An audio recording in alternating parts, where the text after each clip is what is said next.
Halo, Assalamualaikum warahmatullahi wabarakatuh. Selamat datang lagi di channel saya, channel Mantri Desa. Channel yang membahas tentang konten vlog kesehatan, konsultasi kesehatan, hitan modern maupun hitan manual. Jangan lupa like, comment, and subscribe channel saya agar channel saya berkembang dan semakin aktif untuk membuat video lagi. Oke, langsung saja. Kenapa di depan saya ada sendok dan kain, ada kaca juga. Pada kesempatan kali ini, video kali ini saya akan membahas tentang cara penanganan anak-anak atau balita yang terjadi kejang demam, penanganan di rumah gitu. Ya, langsung saja kita mulai dengan bacaan basmalah terlebih dahulu. Bismillahirrahmanirrahim. Kita niati ibadah dan niat belajar bersama-sama. Yuk belajar bareng. Untuk pasien kejang demam rata-rata terjadi pada pasien balita. Pasien balita itu banyak penyebabnya. Di antaranya ada 4. Yang pertama, karena demam itu penyebabnya cuma 2. Karena biasanya pertama karena infeksi, yang kedua karena kurang cairan. Terus itu penyebabnya pertama demam. Yang kedua bisa karena penyakit saraf atau riwayat jatuh. Yang ketiga bisa karena epilepsi atau penyakit bawaan lahir. Yang keempat biasanya terjadi karena sudah pernah terjadi kejang demam. Oke, langsung saja bagaimana penanganannya. Pasti Anda panik saat anak Anda atau tetangga Anda terjadi kejang demam atau kejang di saat demam. Langsung saja kita mulai bagaimana cara penanganan kejang demam pada balita atau bayi di bawah 5 tahun. Oke, sebelumnya jika ada seseorang atau anak yang terjadi kejang demam, penanganan kejang demam di rumah, pertolongan pertama pada kejang demam di rumah. Oke, langsung saja. Sebelumnya, untuk pasien kejang demam kita tanyakan dulu, kita harus tahu bagaimana riwayatnya. Apakah pernah ada epilepsi, pernah riwayat jatuh, terus apakah ada kejang demam sebelumnya, kita harus tahu. Apabila kita tahu anak tersebut demam tinggi, kita harus yang pertama, kita harus mengamankan jalan nafasnya terlebih dahulu. Jalan nafas pertama kita harus membaringkan pasien atau anak balita tersebut di tempat yang bebas dan tidak memakai bantal. Dan kalau bisa bajunya kita lepas, hanya memakai kaos tipis saja dan jangan diselimuti supaya panasnya keluar. Yang pertama kita harus mengambil kain atau sarung. Kita ambil seperti ini, sarung yang ada di rumah saja, kain, bisa jarit, bisa sarung. Kita lipat dan untuk pasien kejang demam biasanya kaku. Kita taruh di belakang punggung. Supaya mendongak ke atas. Pasien kejang demam tersebut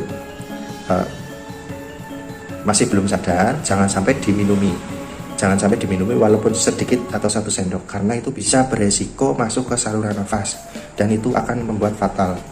Iya, kita tangani dulu jalan nafasnya, kita taruh di punggung seperti ini.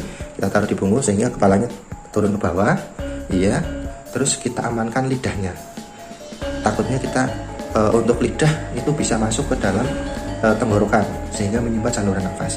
Kita jangan menggunakan tangan karena resiko tergigit dan bisa melukai kita. Kita gunakan sendok di rumah.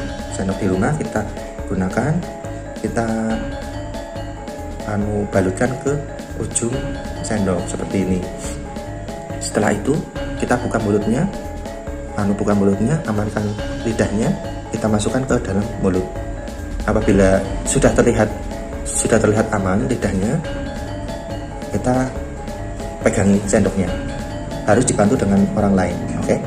Iya, sudah aman, dipegangi sehingga lidah tidak tergigit dan tidak luka. Begitu ya. Ini dimasukkan ke mulut untuk mengamankan lidah. Oke? Seperti ini. Iya, pakai sendok. Nah, untuk selanjutnya, apabila kita menunggu dan melihat apakah pasien tanda-tanda fisiknya membiru atau tidak. Kalau membiru, segera bawa ke rumah sakit. Tapi kalau sudah terlihat bisa bernafas dan mulai sadar, kita minumi. Kalau belum sadar jangan sampai diminumi ya. Terus untuk selanjutnya kita turunkan panasnya. Turunkan panasnya dengan menggunakan paracetamol anak di rumah. Pasti setiap rumah ada yang menyimpan paracetamol atau turun panas anak di rumah untuk persediaan emergensi. Nah, itu kita kasihkan atau berikan kepada anak tersebut kalau sudah sadar, dengan catatan kalau sudah sadar. Terus kalau masih demam juga, kita gunakan air hangat.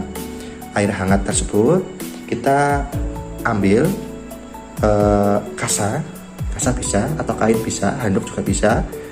Nanti kita celupkan ke air hangat tersebut. Kita celupkan ke air hangat tersebut, lalu kita kompreskan ke leher, ketiak atau selangkangan. Kenapa leher, ketiak, selangkangan? Itu karena pembuluh darah atau aliran darah itu paling besar di leher, ketiak, selangkangan tersebut, supaya panasnya juga turun. Selanjutnya kita awasi terlebih dahulu. Apabila pasien kejang lebih dari 30 menit dan membiru, sebelumnya kita awasi juga. Kalau misal 10 menit masih membiru, kita segera bawa ke rumah sakit atau pertolongan pertama, vaskes pertama di sekitar kita. Selanjutnya untuk pasien yang kejang demam, kalau sudah sadar, kita bawa ke vaskes atau fasilitas kesehatan terdekat agar segera diberikan pengobatan menangani infeksinya tersebut. Oke, penanganan ini hanya dilakukan untuk pertolongan pertama, supaya yang pertama jalan nafas tidak tertutup, yang kedua lidah tidak tergigit, dan agar tidak panik sehingga jalan nafas pun terbuka. Yuk belajar bareng-bareng. Jangan lupa komen, like, and subscribe channel ini. Jangan bosan-bosan. Semoga panjenengan semua dalam keadaan sehat semua dan dalam lindungan Allah Subhanahu wa taala. Sehat selalu, salam sehat, salam mantri desa. Mantap.